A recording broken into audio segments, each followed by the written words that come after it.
లో ఒక young fellow gym అలాగే కేవలం జ్యూసెస్ మీద వెయిట్ రిడక్షన్ చేస్తానని చెప్పి గత కొన్ని రోజులుగా జ్యూసెస్ తీసుకుంటూ జిమ్ చేయటం వలన సడన్గా హార్ట్ అటాక్ వచ్చి చనిపోవడం ఈరోజు విన్నాం. అబ్సల్యూట్లీ రైట్ అండి. యాక్చువల్లీ చాలామంది అపోహతోటి ఉంటారు.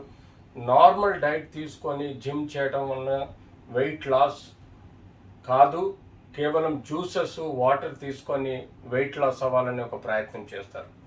జ్యూసెస్ తోటి మనకు ఎక్కువ శాతం వాటర్ కంటెంట్, అలాగే కొంత ఎలక్ట్రోలైట్స్, కొన్ని విటమిన్స్ కేవలం వస్తాయి.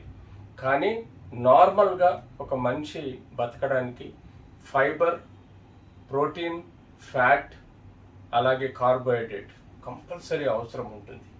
అలా అని కాదని కేవలం రోజుల కొద్దీ జ్యూసెస్ మీద ఉంటూ కేవలం జిమ్ ఎక్సర్సైజ్ చేయటం వల్ల బాడీలో ఉండే సిస్టమ్ డిరేల్ అయ్యే ప్రమాదం ఉంటుంది.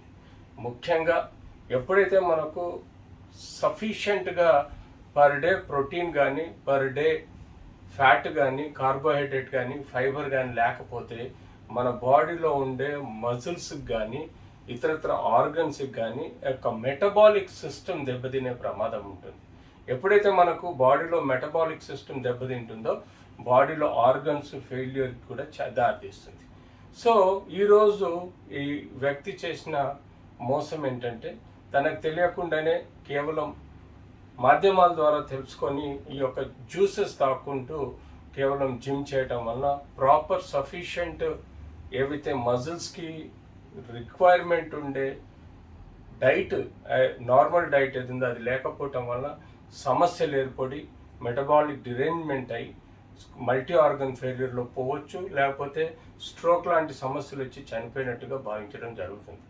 సో ఏదైనా మీరు వెయిట్ లాస్ అవ్వడానికి ముందు ఏదైనా ట్రీట్మెంట్ తీసుకునే ముందు మీ కన్సల్టెంట్ ఫిజిషియన్ కానీ డైటీషియన్ తోటి ఒపీనియన్ తీసుకొని ప్రాపర్ ఛానల్లో ప్రాపర్ జిమ్ చేస్తూ ప్రాపర్గా డైట్ తీసుకుంటే, అది కూడా బ్యాలెన్స్డ్ డైట్ తీసుకుంటే మీకు ఇలాంటి సమస్యలు రావు.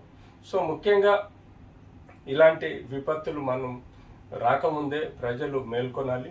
కేవలం వెయిట్ లాస్ కోసము వాటర్ మీదనో విపరీతమైన ఫాస్టింగ్ చేయడమో లేకపోతే కేవలం జ్యూసెస్ మీద ఉండడం ఎంత డేంజర్ అన్నది మనకు అర్థం చేసుకోవాల్సిన అవసరం ఉంది. బ్యాలెన్స్డ్ డైట్ అంటే కార్బోహైడ్రేట్ తక్కువ తీసుకున్నా పర్లేదు వెయిట్ లాస్కి, protein and fat, fiber food అనేది మనకు సఫిషియెంట్గా ఉండే విధంగా చూసుకోవాలి.